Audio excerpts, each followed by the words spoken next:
Hello, it's Dawn Michelle and welcome back to my channel.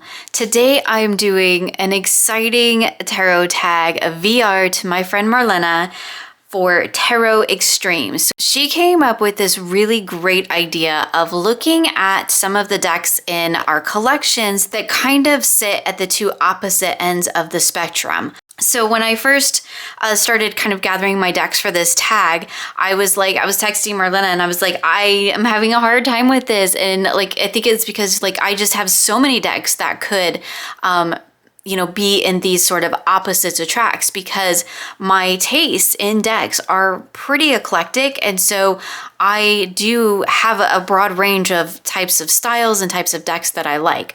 So what I decided to do to really kind of help myself narrow this down a little bit more, I looked at each prompt through a very particular lens. So I'll explain to you what each of those are as we go through. So the first prompt is the minimalist versus the maximalist. And I guess I have these in the wrong order, so boop, let's do that.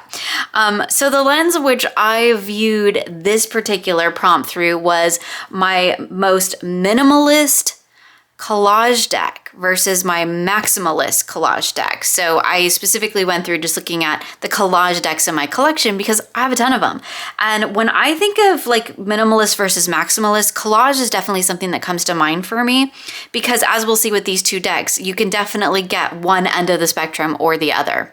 I do want to warn you there's nudity in both of these decks, and I think there's nudity in a couple other decks I'll be showing today as well. So let's talk first about each one real quick. This is the She-Wolf Tarot. This again is, both of these are indie decks, but this is I think one of my most minimalist collage decks that I own. I have one Oracle deck that I think might be just a tad bit more minimalistic than this one is, but I think that this one really does kind of encompass for a collage deck what minimalist collage looks like, because in a lot of cards we just have just a couple of things on the card. There's some very minimalist ones here if I could find them. Here we just in the Temperance, we just have kind of the few figures, and you'll see when I compare that to the other deck why I feel this is a minimalist collage. But for a collage deck, I feel like this one is very, very minimalist. And then on the other side of that, we have the Maximalist, which is the Theresa Tarot. And this has so much going on in the cards. And I feel like there's so much more color and movement and vibrancy and just things. There's just a lot of things in this deck. So this kind of occupies that other end of the spectrum. So for fun, we'll just kind of take a little flip through them here as I talk. You can see, I think that there is more background space in the She-Wolf Tarot than there is in the Theresa. The She-Wolf Tarot has a lot more sky, whereas the Theresa has a lot of layering going on. Really big difference, I think, in these two, not only in these two art styles. Again, they're still both collage decks, but one was done digitally and one I believe was done by hand, although don't quote me on that because I could be wrong. So I went back to the Death card in the Theresa and pulled out the Death card in the She-Wolf Tarot, and I think this illustrates it really, really well, where we can see that there is layer upon layer upon layer upon layer in the Theresa, which is cool. I'm not knocking that style at all because I love it. There's a lot to dig into. And on the flip side of that, here we have the She-Wolf Tarot with this very minimalistic Death card, which is just this kind of Anubis head figure just amplified.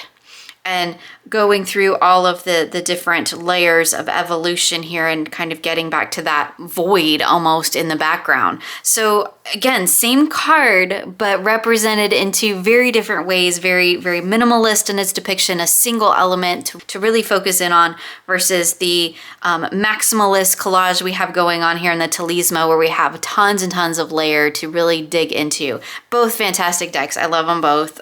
They're both treasured parts of my collection, and I enjoy working with them, but they definitely have very different energies and they definitely have very different aesthetics. So again, that is the She-Wolf Tarot, my pick for my minimalist collage, and the Theresa Tarot, my pick for my maximalist collage. Okay, our next category is daytime versus nighttime. I did it again. Let's go this way. And I chose to look at this through the lens of my tin decks, because my tin decks are quite often the decks that I use at night. So that just seemed like a good lens for me to view it through. So my daytime deck here is the Morgan Greer, and I feel like this definitely represents kind of the kind of energy that I like to pull at the start of a day, which is bright and colorful and has a very, very clear message for me. When it comes to ending my day, I love that the Queen of Pentacles is on top. I tend to go for decks that are a bit softer, decks that are a bit more soothing in their color palette. Again, decks that are also very much easy readers for me. I have multiple copies of the Morgan Greer in various configurations. I do only have the one White Sage Tarot, but it gets used quite a bit. It's a deck I use for a lot of different things. But when we're looking at daytime and nighttime, I love all the bright colors, the yellow backgrounds, the yellows and blues, which I think it really does well to encapsulate the kind of daytime, you know, let's get up and let's get going, let's get something done today energy, versus the let's slow down now, let's take a moment, let's pause and reflect nighttime energy of the White Sage Tarot. I feel like they really do kind of balance each other really well in terms of day and night, and in terms of kind of getting your day started and wrapping up your day with a nice little message. And I think both of these are fantastic for that. And in fact, I've used both very much in that same way. So it was kind of a no-brainer with these two for me, especially when I was looking at viewing it through the lens of my tin decks. So that was prompt number 2, my daytime deck, which I chose the Morgan Greer in a tin, and the nighttime deck, I chose the White Sage Tarot in a tin. So our next prompt is our best shuffle versus our worst shuffle. Now, I did a whole video on shuffling when I threw a whole little temper tantrum about decks that I can't shuffle. So any of those decks that I showed in there as good shuffle, bad shuffle would all apply to this particular prompt.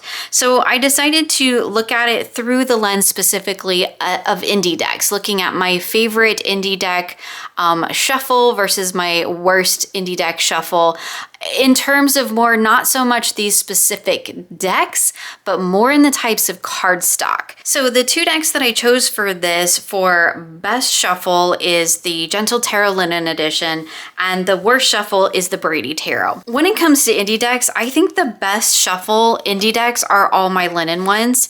I do have a couple of them in this tag, and they could also very much fall into the best shuffle category. So real quick, let me just go ahead and show you so we can see best shuffle. Yes, beautiful. I could shuffle this deck all day long. It's not hard on my hands. It has a beautiful riffle. It has a beautiful bridge. It never goes flying away on me. I can also real easily side shuffle it if I want to. Like this to me, this is perfection in a cardstock. Perfection. So the linen, I think it has a great texture to it. It's light and flexible. It shuffles well. This particular one is a great size, but also just bulk wise, they tend to be a little bit thinner, so they're not super, super bulky where I can't get my hand around it. And for an example of my worst indie cardstock, and not to really pick on the Brady Tarot, because I do love the Brady Tarot, but I have a real difficult time working with cardstock like this. It's that rose petal finish, so it's very sticky. It definitely clumps. It's gilded, which is not really my favorite, but at least the gilding's it's not harsh or super, super sharp. It's more along the matte side, but it is an oversized tarot deck. So it's a little bit larger than a standard type of a tarot deck. Let's grab here just for comparison. This is the Heaven and Earth Tarot, which is just a standard, I think, Lo Scarabeo deck. So you can see it's just a tiny bit taller. Hopefully you can see. I picked 2 cards the same color. That was not smart. but you can see by the border, it's just a little bit bigger than a standard tarot, but that little bit of difference makes a difference. And then we have the gentle tarot here, which is about as wide as a low scarabeo, but just a little bit shorter. Again, I have small hands, so like they're, you know, take that with a grain of salt, because that's a thing too, right? People with larger hands have no issue shuffling decks like this. But for me, I'm not really a huge fan of this rose petally finish. It doesn't really have any give. When it's a little bit larger than tarot size, and also it gets like super bulky, it is like, that's a big difference. There's the same 78 cards, right? But there's a big difference here. This, because it's longer, is really, really difficult for me to get my hands around. In fact, I'm not like, I have to get it like as absolutely even as possible. Don't mix in reversals. I just mixed in reversals. Oh well. Oh well, I fix that later. Anyway, I like, oh, and it's stiff, and it just like, okay, so I got it just on that one corner, but then it's not gonna bridge. So I have to try to push it back together. And like, you know, like I'm not trying to beat up the Brady Tarot here, because I do really, really enjoy the Brady Tarot, but the cardstock makes it hard for me to work with and to even side shuffle. I mean, it's just clumping. It's just clumping like crazy. And it doesn't, yeah, it's not great. Not great. So when it comes to my best shuffle versus my worst shuffle, really what I'm looking at is cardstocks, not so much these individual decks, because these are both decks that I absolutely love and both decks that I use. But when it comes to my best shuffle, I prefer a nice, beautiful linen cardstock. I prefer it to be traditional tarot size or a little bit smaller. And my worst is anything that is rose petally, gilded, thick and sticky, and just hard for me to work with. All right, so that was the Gentle Tarot for my best shuffle and the Brady Tarot for my worst shuffle. So prompt number 4 is confronting decks versus comforting decks. And for this one, they do both happen to be indie decks, but what I did was look at which decks do I most often use for that confronting energy, and which deck do I most often use for that comforting energy. So the two decks that I chose for this are the Black Lily Tarot for my most confronting deck and the Future Ancestor Tarot for my most comforting deck. So the Black Lily Tarot, I've mentioned it many times before. I call this my inner truth teller, because it's the deck that calls me out on my crap and tells me what I need to hear, not what I want to hear. And if I don't like it, that's just too dang bad. It's not going to pull any punches, and it's not going to hold anything back just to spare my feelings. That is kind of the energy of the Black Lily Tarot for me. Whereas the Future Ancestor Tarot, I feel is very nurturing. It's very comforting. The little messages in the little guidebook are fantastic, and I also find them to be very comforting and nurturing. But this is a deck that will always kind of give me, you know, the important message, but it delivers it in a very supportive way. When it comes to that kind of energy of the deck that I use most often to call me out on my crap, it's definitely the Black Lily. And the deck I use most often when I need more of that comforting, supportive message, it's the Future Ancestor. Both of which have a beautiful energy in those realms, and they're both really solid readers. I get very clear, very potent messages with each of these decks. There are occasionally decks that I feel like they're just trying to make you uncomfortable. And while there is some benefit to that, I feel like I want reason. If you're gonna make me uncomfortable, give me a reason for it. Don't just make me uncomfortable to make me uncomfortable. And the same with the Future Ancestor Tarot. I have a lot of decks that I would consider comforting decks, but they don't all have quite the substance that this one does. Some of them are just kind of what I would consider like a feel-good deck. It's not going to give me a super deep message. It's just going to kind of, in a little way, kind of that hug deck, maybe even a little sugarcoat it a little bit. But I feel like the Future Ancestor doesn't sugarcoat anything. It delivers its message in truth, but it delivers it in a very loving and supportive way. And I really appreciate that about that particular deck. So that is prompt number 4, my most confronting deck with the Black Lily Tarot, and my most comforting deck with the Future Ancestor Tarot. So the next prompt is the everyday versus the every so often.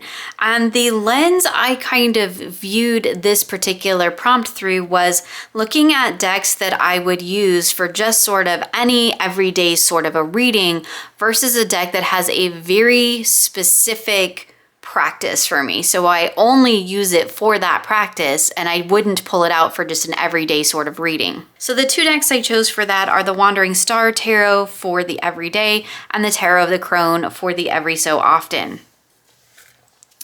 The Wandering Star Tarot is basically, it's a Rider-Waite-Smith deck, right? It follows that system very, very closely. It's a very clear reader. There are keywords on the deck in case, you know, you want to tap into those. It also is just great for like just kind of everyday reading sort of work. This is one of those decks that I could pull out for anything and would be able to get a reading from it. On the flip side of that, we have the Tarot of the Crone, which is kind of the exact opposite.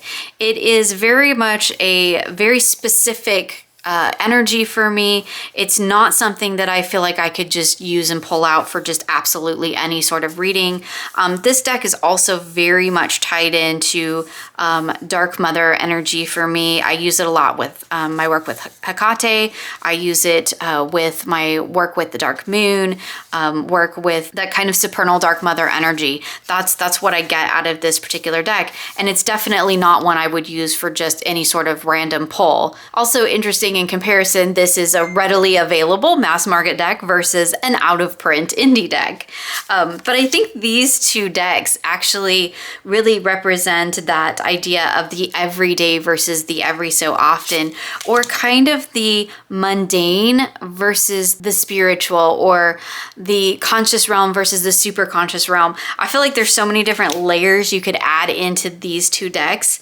They kind of pair together kind of cool though. I don't know. I would have never thought to put these 2 decks together, but I kind of dig it. It's almost like here's the message from the Dark Mother and here's how you integrate that in the real world. Sacrifice with the moon. I mean, 3 of Wands with the star. And this is one of the things that makes this tag so cool is that I'm not the first one to go through their decks and sit here and go, wow, I would have never thought to put these decks together, but how cool are they together? And I actually kind of dig this sort of energy. I feel like I could use the Tarot of Crone. Again, very much for that specific work. I really wouldn't just pull this deck out for just an everyday use. But if I were doing that deeper work, that very specific Dark Mother energy work with the Tarot of the Crone, I do feel like I could pull out the Wandering Star for a little bit of adding, you know, how do I integrate that into the mundane? So that's pretty cool.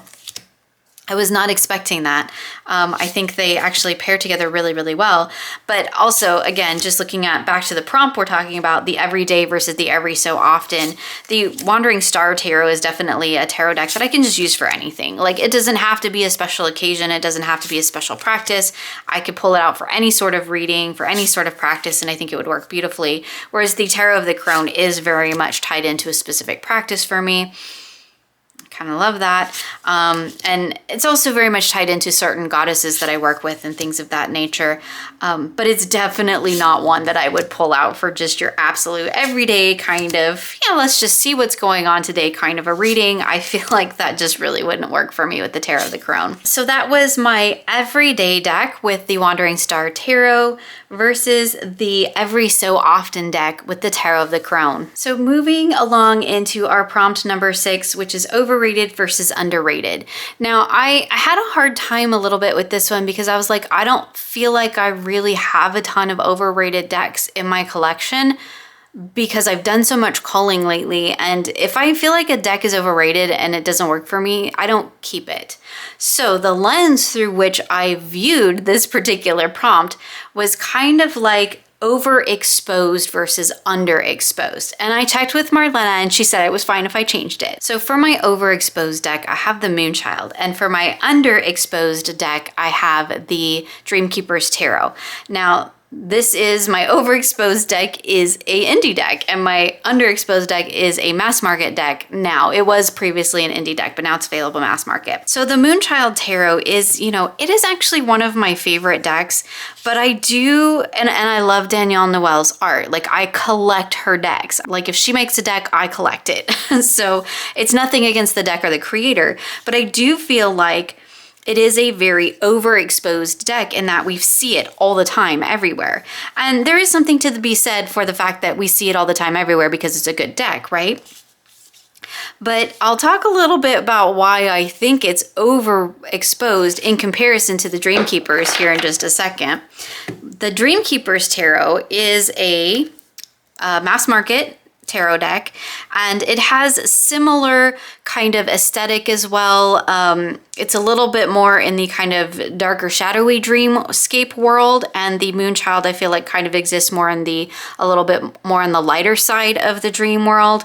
Light and shadow, that's another prompt too we're going to take a look at.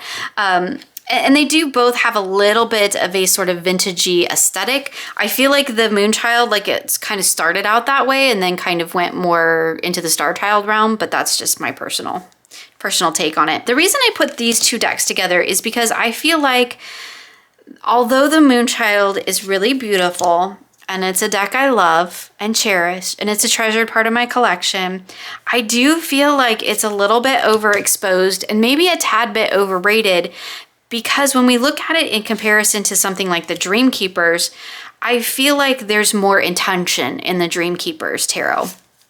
I feel like sometimes with the Moonchild, sometimes what's in the cards, in the artwork, is strictly for aesthetic sense.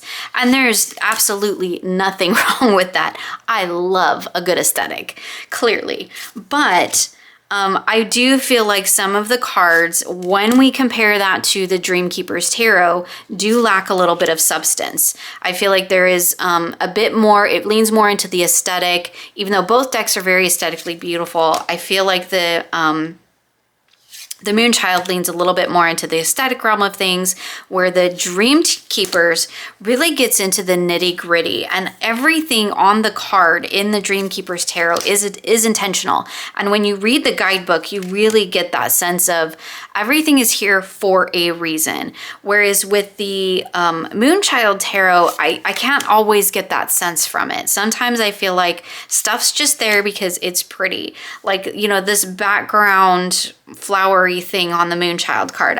That's not a tarot card, but I do have the extra cards in this. But this white florally background thing, is there significance to that, or is it just pretty and layered in there to create dimension between her and the moons behind her? I don't know. So that's what I'm saying. However, I can, because of the guidebook, and maybe this is more of a guidebook issue than a deck issue, but because of the guidebook with the Dreamkeepers Tarot, I can see where the intention lies. I can see why things are there.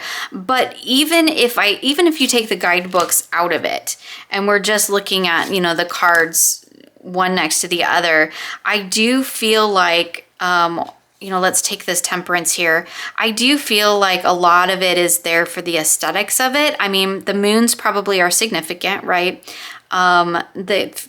The centered figure, obviously significant, but are the big flowers significant, or is that just there for pretty layering aesthetic? Again, nothing wrong with that, but I don't really get a sense that there's meaning and intention behind that other than to make the card pretty. Whereas we take a card like the Dreamkeepers Tarot, and everything in here I feel like is intentional. The way the character is reclining against the rainbow, we have the 10 cups down here, and they are standing on top of the water, and you can just see the hint of reflection behind them. She is essentially naked and exposed. However, she's draped with this little kind of bit of chiffon or something over the top of her. What is it kind of protecting? And it's her womb space. And when you're looking at the 10 of cups and just tying in that layer, this could just totally be me, but I feel like there's a lot of significance to that. Whereas I don't quite get that sense of significance in the Moonchild artwork. So, and I think, again, a really good point with the courts in the Moonchild, whereas they don't feel like they are. Let me see if I can find a court. We're going to compare a knight to a king, but This knight is a bit more pippy. It's just a dude facing a particular way with his sword. I don't really get much else out of that. But in this particular knight, this court card, there's a whole scene being played out. There's layer upon layer in this particular artwork. So it's the little things like that. So that is prompt number 6 with our overrated or overexposed deck with the Moonchild Tarot, and our underrated or underexposed deck with the Dreamkeeper's Tarot. So our last prompt is light work versus shadow work, and I know we're so on the nose here because I literally chose the light worker oracle. But what I wanted to do was look at my oracle decks because I've had pretty much all tarot, so I thought it would be fun to at least do one prompt with oracle, and I feel like light and shadow is much easier to find in a tarot deck than it is in an oracle deck, so I thought this was an interesting lens through which to view this particular prompt. So the light worker oracle, I feel like it does, like as the name suggests, right? It really does embody that idea of what I would kind of consider light work. I've had many different decks, particularly oracle decks, that kind of fit into or claim to be in that light worker energy. And this was the one that I think most closely aligned with the way that I would see light work, which is really just about kind of expanding consciousness. And that's kind of how I see that energy and how I see light work, which is kind of like expanding outward and upward. And then on the flip side of that, we have the Lantern Oracle, which I think really embodies that idea of shadow, or kind of the decreasing and the going within and the going deeper. So we have that kind of extreme there where we have the up and out or the down and in. And I think that's really cool with these two decks. Also the keywords in these decks are so spot on for each of those types of energies. And although as you can see here, like the Lantern Oracle isn't strictly a shadow deck, but it does have a lot of shadow energy to it. Because like we have, creative power with release your alchemical energy into the world. That's not a particularly shadowy type of an energy, but you can definitely, I think, dig deeper into that. You can look at where that is, perhaps unrealized in your own life. So I think that works really well for that. And then with the Lightworker Oracle, again, we have ideas, keywords, things that kind of help you expand your consciousness. So they're beautiful for that. And I know they're a little bit on the nose, but when it comes to my oracle decks, I do feel like these both really embody those two energies beautifully, with that light work versus the shadow work, or the outward expansion versus the inner. What is the opposite word of that that I'm looking for? It's like right on the tip of my tongue, and I just cannot seem to, I cannot seem to manifest it. I can't bring it into being. That outward versus the inward, the upward versus the downward. And I feel like these decks just actually really, really encompass that beautifully. And I even think the art styles of these two decks really do tap into that energy as well, because this is a fantastic, fantastic example of that. So we have Master Healing, and we have this older female character who's really looking at, this expanded consciousness here. And then we have this a similar, not the same, but a similar older woman who is looking at the inner life. It says your inner life is a garden to be cultivated. So again, going deep within, getting in touch with the internal, digging deep down into that shadow, versus in the Lightworker, we have that upward expansion, that expanding consciousness. It's so cool. The energy and the artwork, it reflects it beautifully. I mean, both of these two characters kind of look similar. We have, again, that outward expansion, and then that kind of inward reflection, which is just so cool. Key of Light, Forgiveness. Look at these two with the light shining, where we have this light here that's kind of just illuminating the more of the idea here, the more of the connection that we're making. Again, that expanded consciousness illuminating that point, whereas this one is the light is actually shining within. Maybe it's shining down to highlight where that forgiveness needs to happen, or maybe it's the forgiveness expanding outward. But either way, we are looking at where that light is playing in these two cards, and it's just amazing. So that was our last prompts with our light work with the Lightworker Oracle versus our shadow work with the Lantern Oracle. So there you go. Those are my 7 tarot extremes, looking at the sort of polar opposite ends of ideas and themes and topics in my particular tarot collection. I want to thank Marlene for creating this tag for us. It's been a really great one, and it's been a really interesting exercise to look at my entire collection through that particular lens, and it's been wonderful to watch all the VRs. Again, I'll leave a link for that along with the link for everything else that I've shown here today in the description box below. Thank you so much for joining me today. I hope you enjoyed this video, and I look forward to sharing with you again soon.